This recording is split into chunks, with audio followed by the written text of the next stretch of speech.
Hello, everyone, and thank you for joining us for another episode of the Icelandic Roots podcast. Today is a very special one as we will dive deep into all things relating to the Icelandic Sagas. So, if you are ever interested in reading the sagas, or if you are very familiar with them, this episode will surely have a lot of tips and tricks and different ideas about how to approach the sagas. Our guest today is Jason Doctor, who is the Director of Public Outreach for the Icelandic Roots organization. He's very actively involved in different things. You've probably seen him and heard from him if you are actively involved within this community. But specifically for this episode, we're going to talk about all things relating to the sagas. So I hope you enjoy and learn lots in this very special episode. Well, Jason, thank you for agreeing to do this with me. Absolutely. Happy to be here.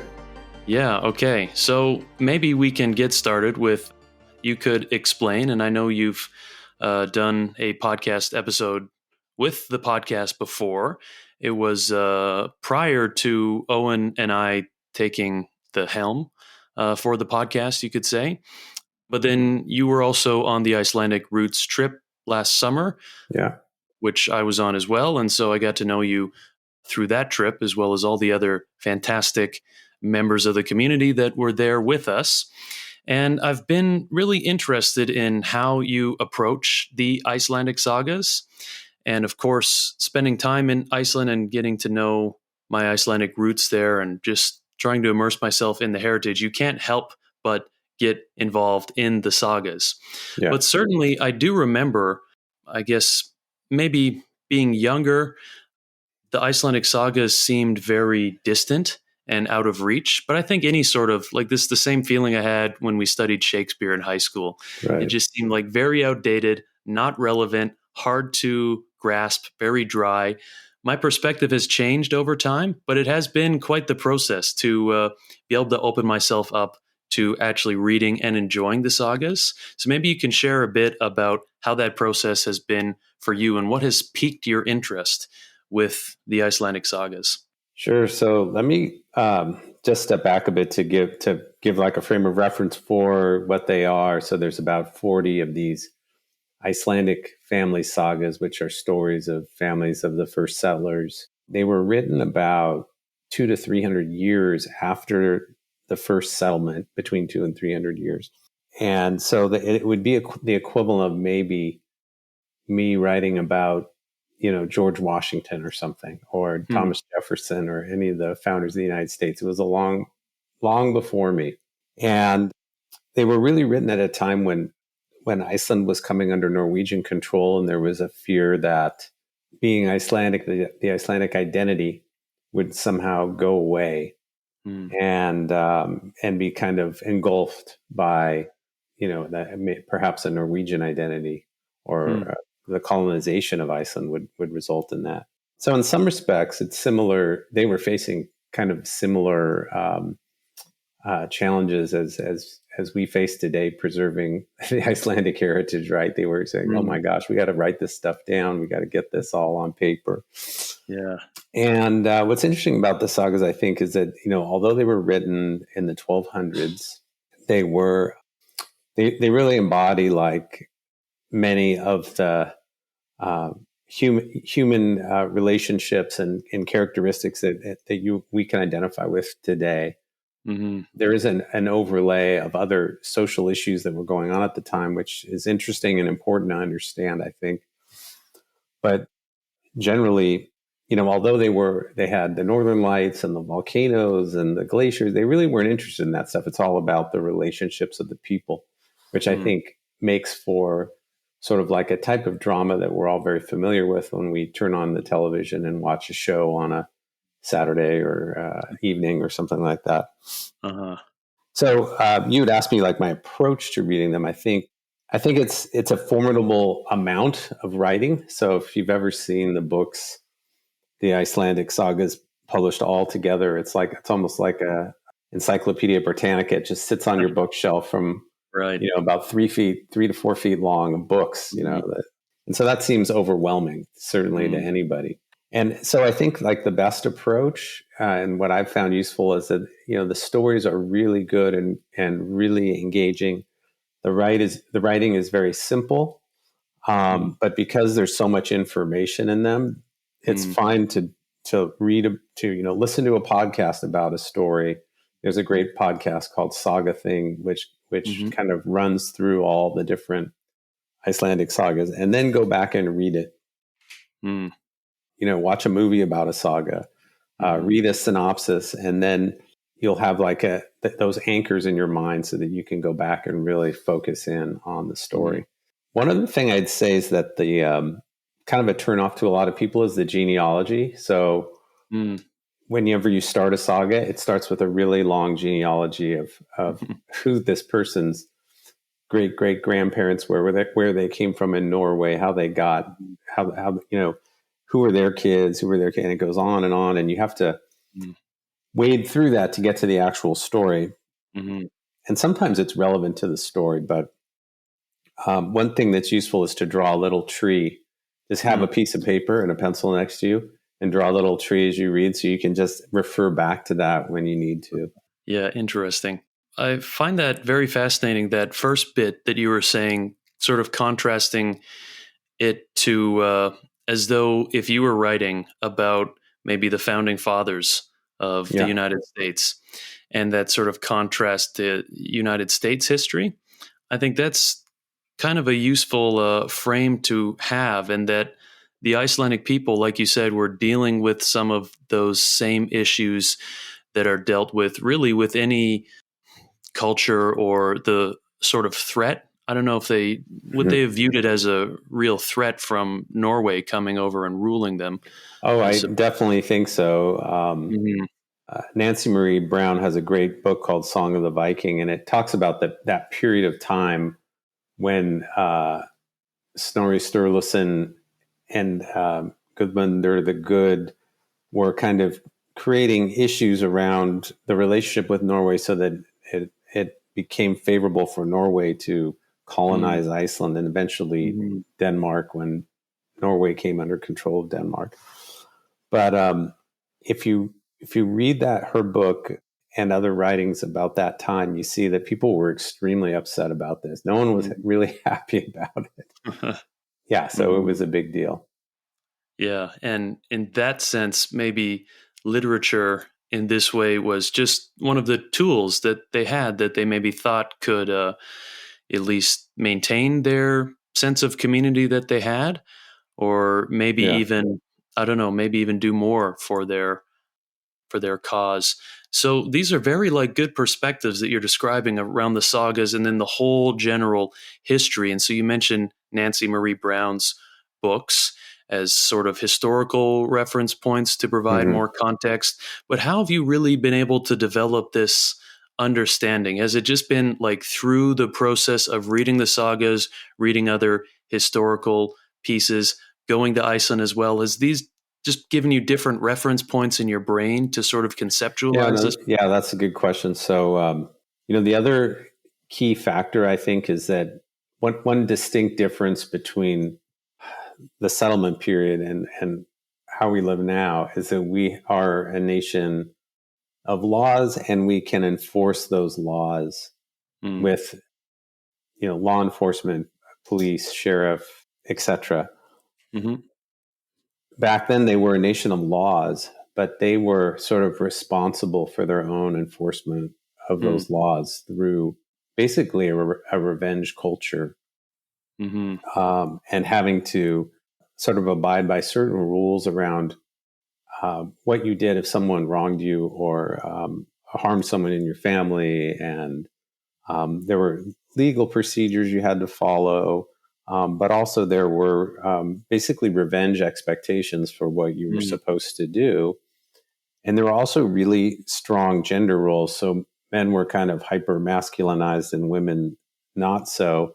Of course, people fall more in the middle. So one common theme in these sagas is that women often drive the violence because they mm, also just, like men, they have grudges and animosity, etc., but they couldn't express them through their gender role. So they would mm, express them by having other people do violence their the people who they had enslaved, they'd send them out there or to do it, or their husbands, and the men also, were reluctant to engage in violence because they paid the ultimate cost, right? So they would always want to maybe try for a more peaceful route rather than. So there is this kind of irony, right? That the men are supposed to be violent, but they want peace, and the women are supposed to be peaceful, but they want violence. And so really understanding that and the social structures of the time helped me to appreciate the sagas on another level, because I think a lot of people are turned off by them immediately because there is so much violence in the sagas. But it's not as though the saga writers necessarily condone the violence. It's that it's a byproduct of sort of the social structures, and they're commenting on that, and they're commenting on the difficult circumstances that people found themselves in, and that itself is the art of the saga, right? Trying to say, look at this guy's in this really difficult situation. He has to, kill his friend because of the family connections, and it makes for good drama. Yeah, and I would say, thinking about Njal's saga, I get an impression sometimes with the descriptions of violence in that one that the author is almost mocking it in a sense, or maybe writing it with a sort of sarcastic kind of humor, which maybe in my mind is almost implying that they know this is kind of over the top ridiculous, but it's just how it was. They're just reporting on what these men did at that time.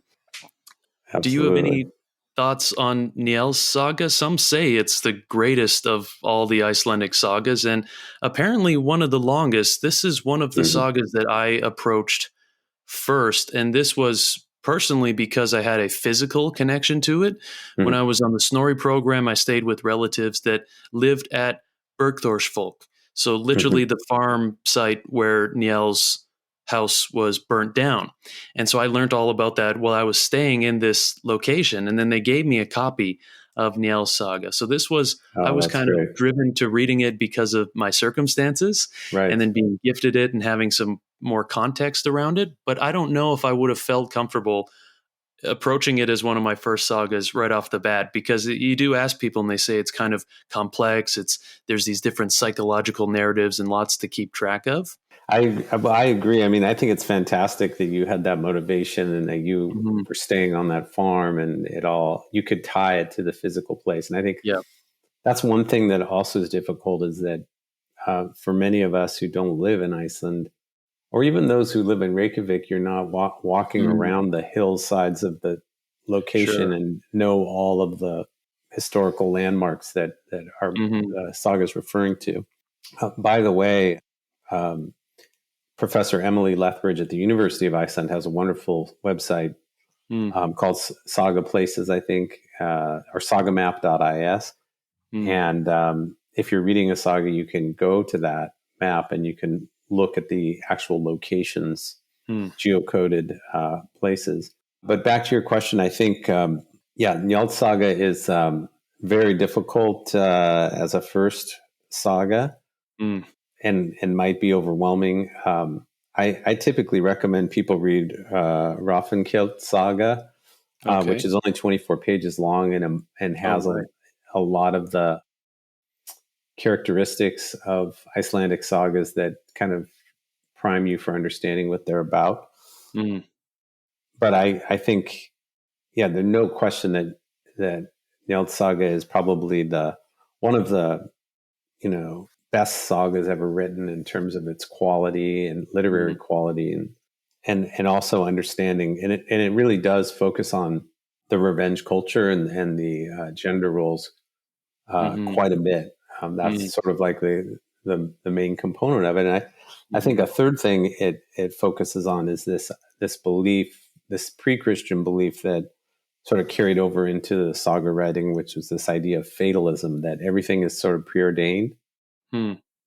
And you can't change your fate. So you shouldn't be concerned about how you're going to die, because no matter what you do, it's already sort of been preordained it's going to happen. Interesting. And so a lot of the saga stories will begin when things are going well, and then something will happen, that a curse or a bad event, and then things just kind of snowball through the rest of the story. And no matter how much people try to stop that, they can't stop fate. They can't. And I think Njal Saga is a perfect example of that, because these two friends have to deal with a dispute related to their wives, and it carries on and on and on, and they simply cannot stop it. No matter what they do, they can't end this. And so they're part of the Icelandic sagas communicate that idea of fate, and that it's hopeless to try to change the course of history. That's interesting. What are your thoughts on that? Do you believe in fatalism? No, not necessarily, but I think it's a compelling. It's a very different way of thinking than we think.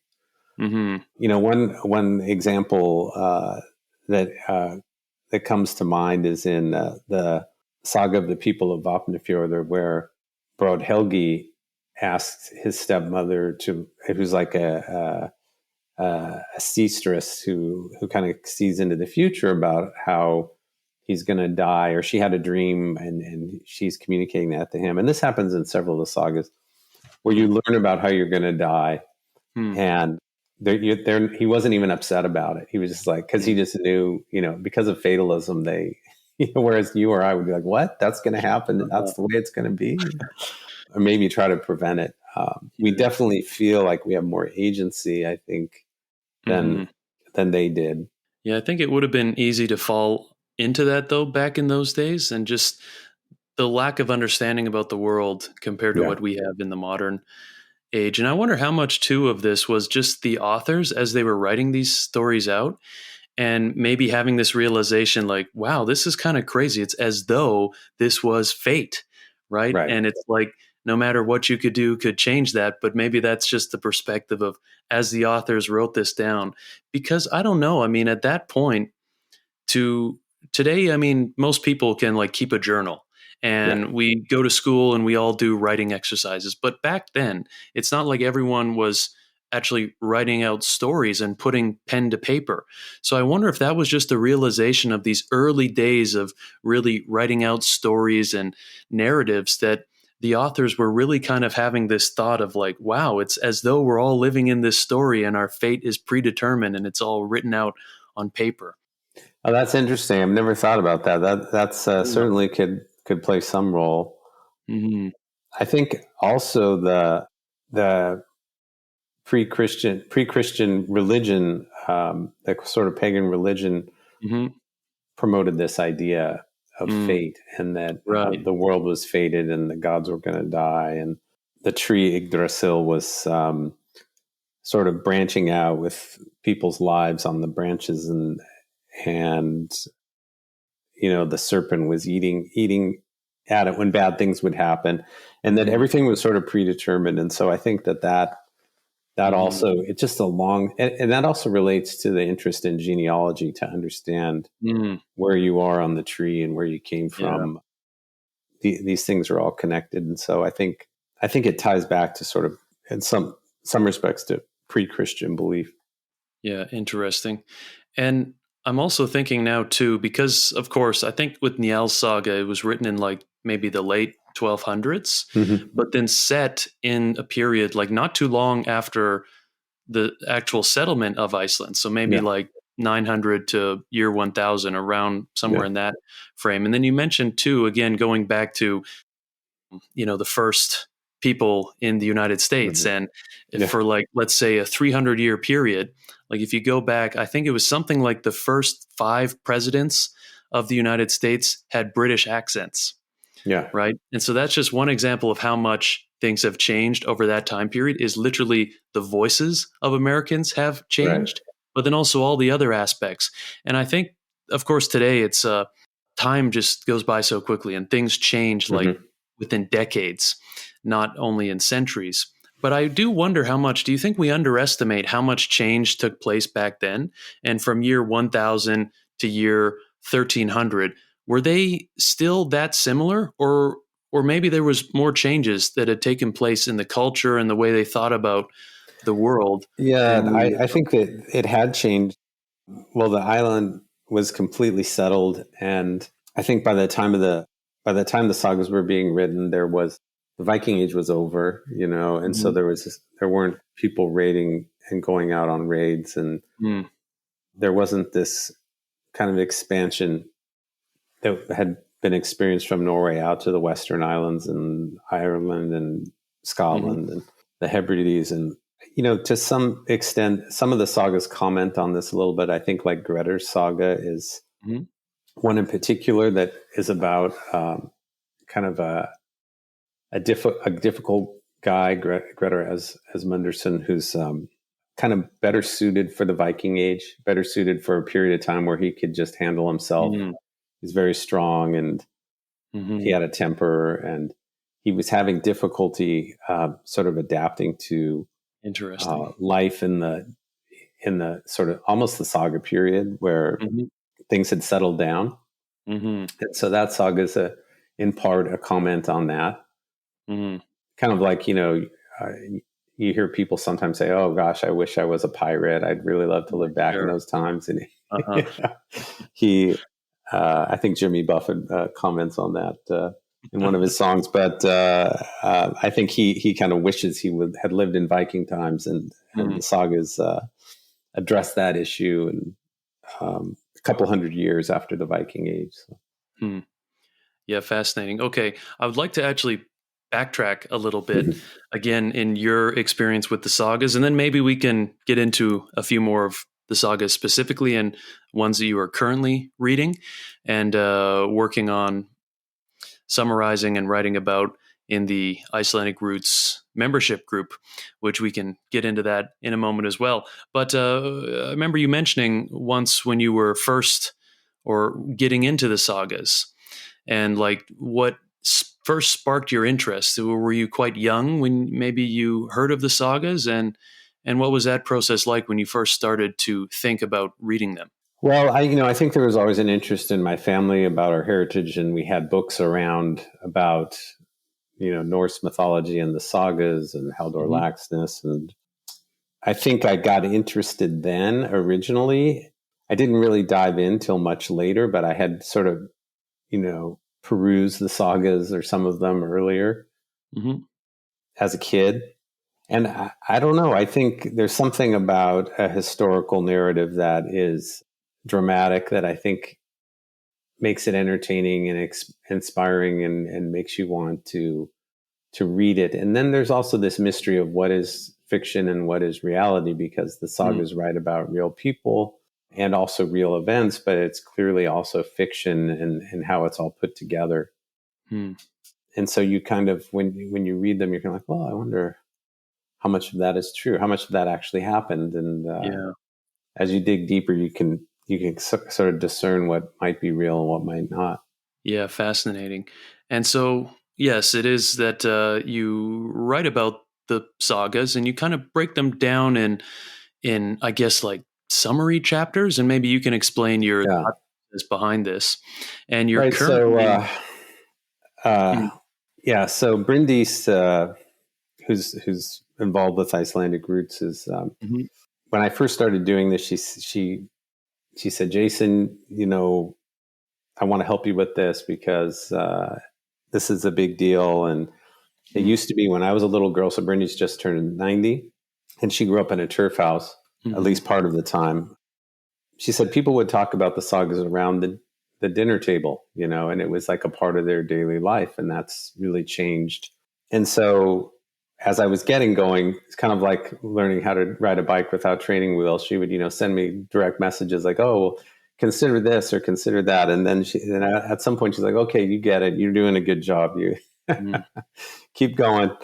So that was really helpful, I think. What the reason that I do it and the reason that I want to do it is that I want to keep it going, and I want to keep it alive, and I want to keep people talking about it. And I think the only way that we can do that in our times is through the digital age and through social media groups. And given that we're all so far away, living so far away from each other and don't have that close proximity. Mm-hmm. And so what I try to do is cover a saga over a course of several months, and I'll go chapter by chapter and summarize them just to get people interested in the story. Every Sunday morning, I'll post another one or schedule a post. And sometimes I'll combine a few chapters if there's not much action happening. But that seems to be a way to give someone like that can read a Facebook post in a Mm-hmm. interest group, some sort of regular rhythm. I'm like, oh, okay, what happened this week in the story? Mm-hmm. And to me, that helps keep it alive and keep people not think of it as something that happened in the past, but as something that is really for us, for everyone. Mm-hmm. So that's my small contribution. Yeah. And you're currently reading the Saga of the Volsungs? Yeah, the Saga of the Volsungs. And it's not an Icelandic family saga. It's a much older saga. Yeah, I was going to say, I was not familiar with that one, but just reading through your posts, it seems like there's so much of a just general, broad Norse kind of mythology focus. And I've also noticed too, a lot of animal references and kind of pieces on that, which I thought was kind of more unique too. Yeah, I mean, it's probably a saga that was written either in Scandinavia or northern Germany, or it was told orally for centuries, and then became a story that was written down in Iceland much later. But it's the story of the Volsung family and the Volsung kings. And as I point out in the interest group, it's connected actually to the Icelandic Roots database because there were some. There was a famous Viking. Rollo the Viking, who supposedly married someone from the saga, and so you can trace your ancestry back through the Volsung family that way in the Icelandic Roots database. But it's it's an interesting story that covers several generations, and really it's a useful way to understand sort of what we know about pre-Christian ideas, because the saga really focuses on Odin's influence over people's lives from generation to generation. And the stories, again, has a strong focus on fate and the fate of the different characters, but also this idea that Odin wanted to, he was very interested in sort of understanding the origins of the world and also in keeping himself alive. And so he was building this army of the dead to fight at Ragnarok, which is the end of the world, so that he could sort of prolong his existence, even though apparently he knew that that was not going to work out. And so what he does throughout the story is identify really strong human fighters and warriors who he sort of recruits for his army by sort of making things go badly for them in battle, and then they die, and then they become part of the Einherji, or the Army of One, which are each fighting for him at Ragnarok. And if you've ever watched Game of Thrones, there's a similarity there with the Army of the Dead, which I think a lot of these modern fantasy stories sort of draw from these older stories and for inspiration. Oh, yes. Yeah, no, certainly. That's a whole nother side that a person could really just delve so deep into, is just all the modern day entertainment that has been based on or inspired by these old saga stories. Right. Mm-hmm. Yeah. So I think one thing, it's hard to go and just talk about the poetic Edda or the prose Edda. It's very dense material, and that Snorri Sturluson wrote down about pre-Christian ideas. But I think the one reason I chose the Saga of the Volsungs to cover was because you can have these conversations within the context of a standard human drama, because Odin sort of inserts himself in different places, and other saga characters are mentioned. I'm sorry, mythological characters are mentioned as well. And so then you can sort of talk about those, and then people go, "Oh, I understand." Yeah. And do you think that was maybe by design by the authors of this? Is they were maybe thinking, how could we bring these stories of whatever philosophy or of the gods in a human narrative so that people could understand? Yeah, it's possible that it was a way to teach people these ideas Hmm. in sort of an entertaining way. Mm.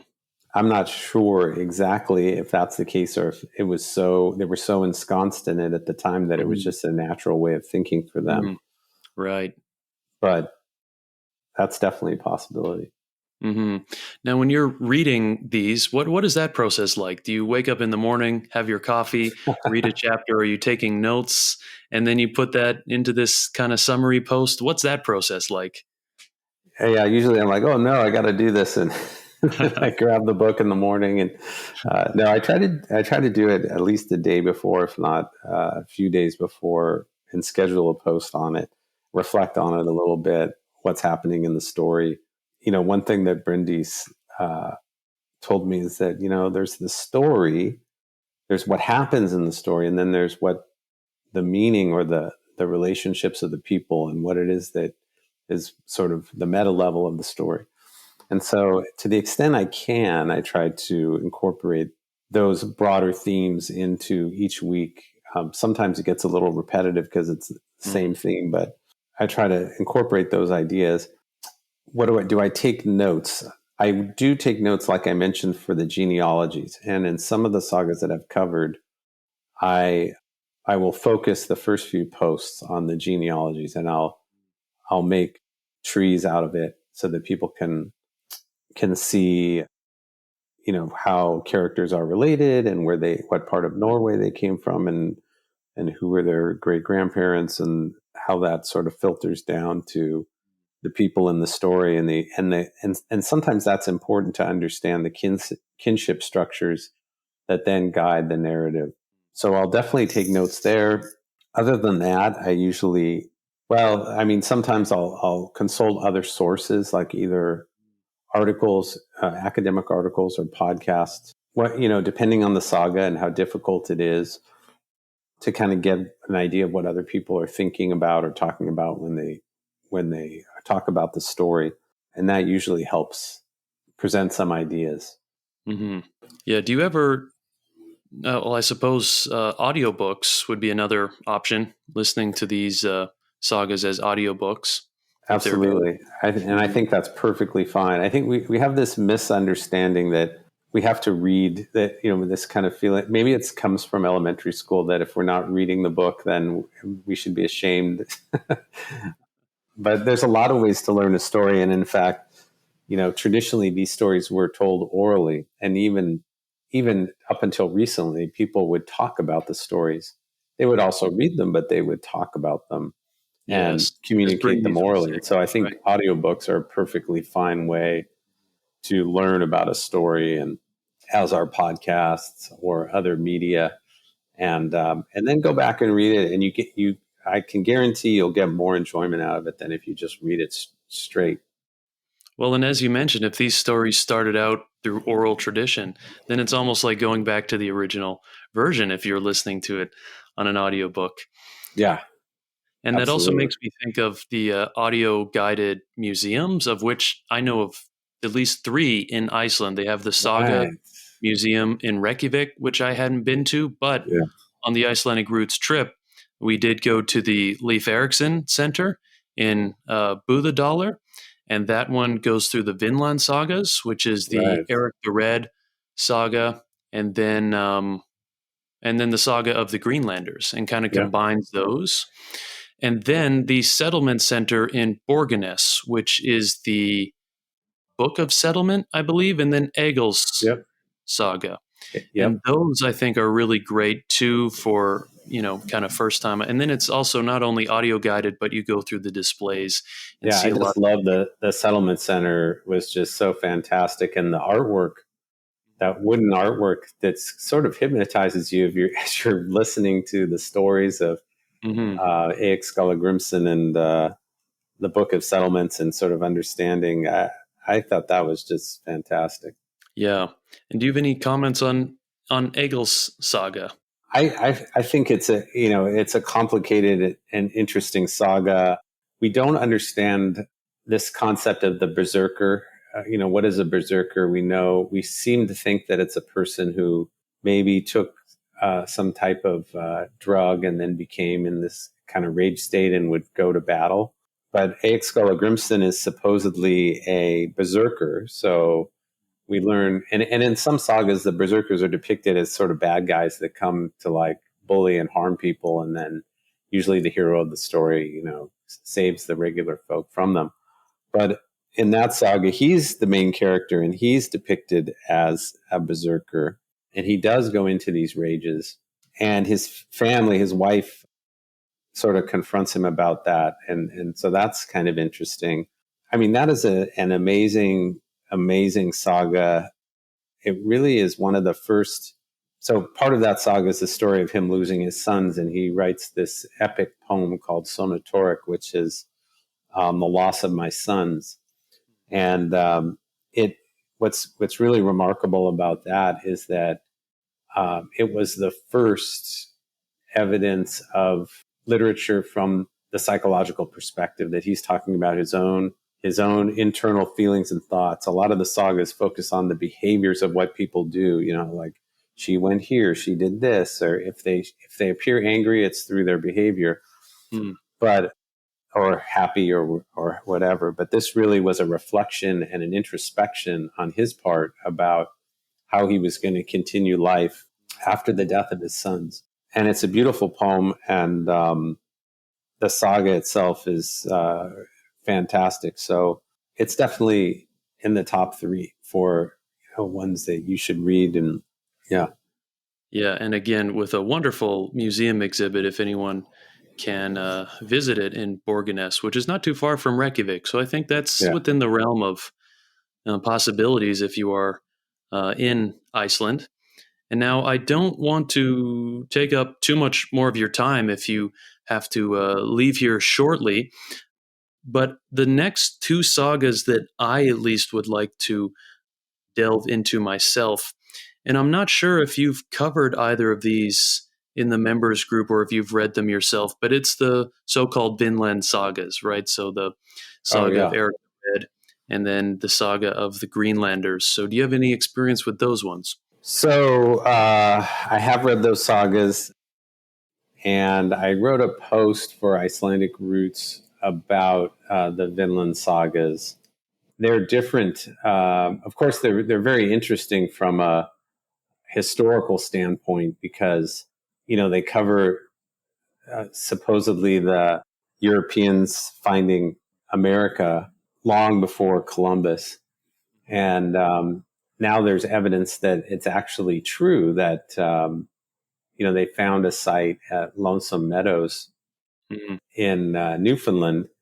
And the sagas sort of, the physical world now confirms that this is what, this is what actually happened. And, I think if you read the saga of Eric the Red and the saga of the Greenlanders, they tell slightly different stories. And so part of the question is what probably happened and what maybe was fiction. And that's hard to discern. But it's clear that people went to Greenland first, and then from there they went on up to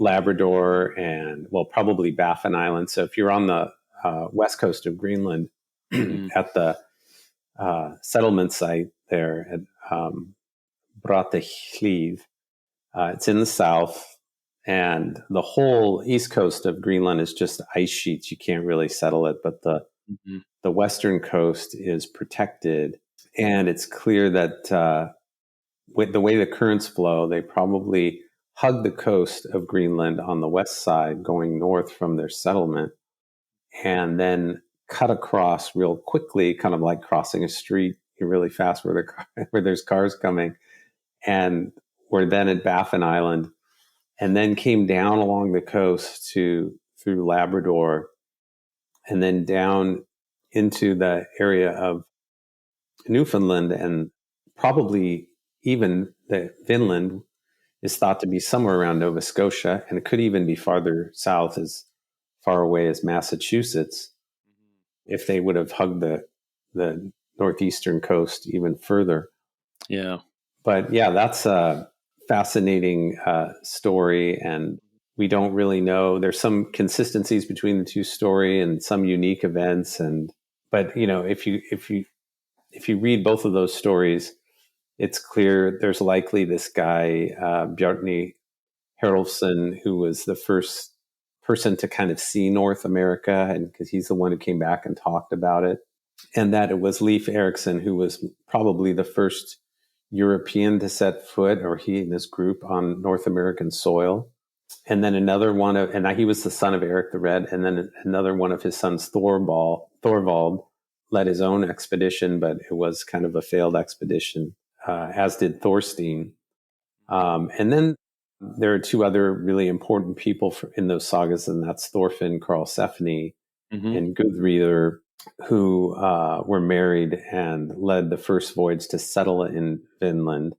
And Gudrýður gave birth to Snorri, who was the first European child born in North America, and is the namesake for the Snorri program, because it connects the connection to North America. They ended up going back to Iceland, and you and I were there at their farm near Glombyr, where they came back and settled. And so, but it's kind of fascinating to think that you and I, and if you go into the Icelandic Roots database, a lot of other people, have an ancestor who was living and born in North America and living there, and then came back, and then 800 years later, we come back, and now we're all in North America. So, yeah, it's a fascinating story and worth a read. Yeah, certainly.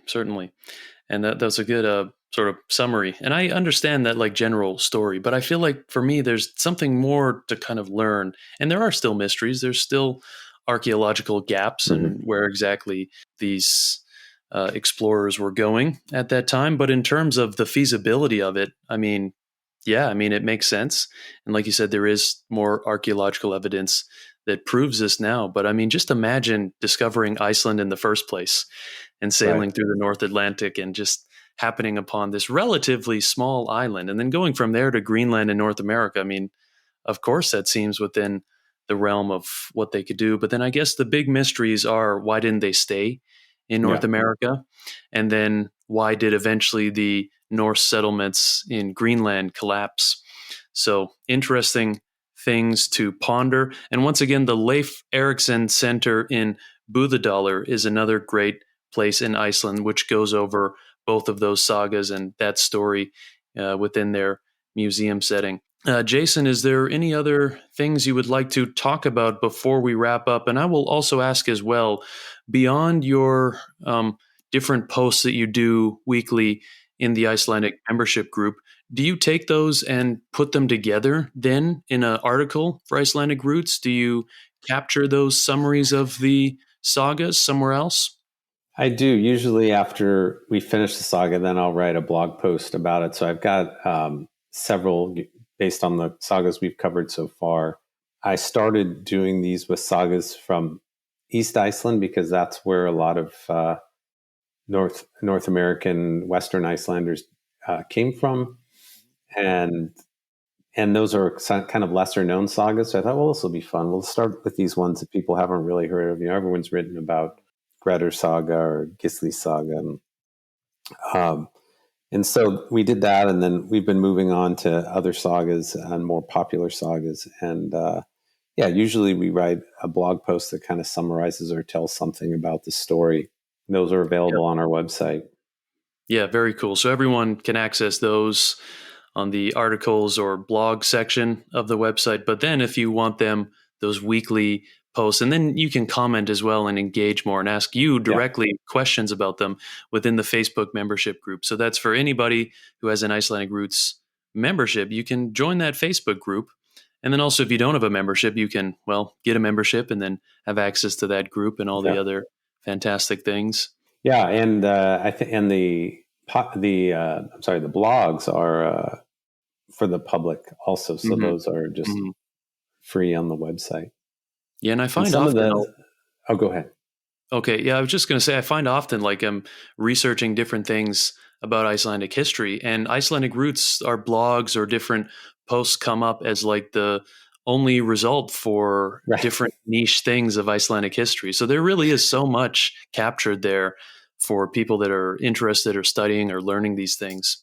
Yeah, I was going to say something similar, that some of Okay. the sagas we cover, it's like one of the few places you'll find anything free on the internet that covers that particular saga. So, Yeah, which I think is really important and also still kind of bewilders me. Like, as popular as Iceland is getting more and more, and people talk about and reference these things, and as we were mentioning, the pop culture, inspiration that is always around us. But yet, there's so many of these aspects of Icelandic history that is not really covered or is not easily available online. So, there's a lot of cool stuff out there. yeah, absolutely. I think it's a lot of fun, and the saga books are all in paperback. They're not that expensive. There's a lot of English translations. You can also read them online for free. There's a saga.org. I'll have to look it up, but basically it's all the Icelandic sagas and older translations. They're usually written around the turn of the century, so some of the language is a little antiquated in English, the translation, but they're readable and they're good. And other than that, you can buy the Penguin Classics or some of the other publishers that have translated sagas into English. Great. So as we wrap up, two questions. What is your next saga that you're reading? And what are you looking forward to upcoming with different Icelandic Roots things? So the first question is easy to answer. I haven't chosen it yet. Sometimes I like to poll the people who are reading and say which one. I'll give them a couple choices. Say which would you like to cover. I'd really like to do Laxdæla Saga. I think we haven't Okay. done that yet, and that's such a Mm, fantastic saga. mm. Saga of Egil Grimson would be a good one. Yeah, we still have a lot to choose from. We haven't. Okay, We've done great. probably 10. There's plenty more to do. What am I looking forward to with regard to Icelandic Roots? Well, right now I'm working on a piece on Jakob Sigurdsson and the Melstead Edda, which he was a sort of a scribe and a poet and an illustrator, and he made many of the images that you see today that pertain to sort of Norse mythology and those stories. And the Melstead Edda is a book that came to North America with immigrants, and it was a precious document that is basically, a national treasure. One of Jakob Sigurdsson's books that illustrates those stories. So I've talked to the Melstead family, and I've talked to some Norse scholars, and I'm writing a story right now about him and his connection to North American Icelanders in the book and how it's part of our story. So, Very yeah. cool. Well, thank you very much, Jason. This has been a lot of fun. Thank you. I really enjoyed it. I hope you enjoyed this episode of the podcast.